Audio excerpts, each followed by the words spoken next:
आपण शुणुछंती रेडियो तोसाली। वृष राशि पाई राहु तांकर दशम भावरे गोचर करिवे। दशम भाव माने कर्मस्थान। एकदम ठीक। कर्म भाव जहाकू केंद्र स्थान भी कहा जाए। एटा कर्मक्षेत्र, पद प्रतिष्ठा, कैरियर, सामाजिक स्थिति ए सब पाई बहुत गुरुत्वपूर्ण। वाह, केंद्र स्थान रे राहु तेबे कर्म क्षेत्र रे निश्चय किछि बड़ परिवर्तन आसीबो।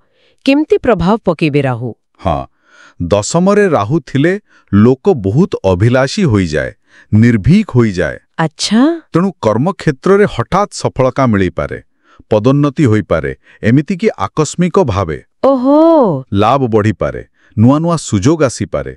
विशेष करी जो माने आईटी, टेक्नोलॉजी किंबा स्टार्टअप रे अछंती तांको पई भलो। वरिष्ठ मन को सहाय्य मिलिबो की? हाँ, वरिष्ठंक सहाय्य, संपत्ति रे उन्नति, जशो कीर्ति ए सबु संभव।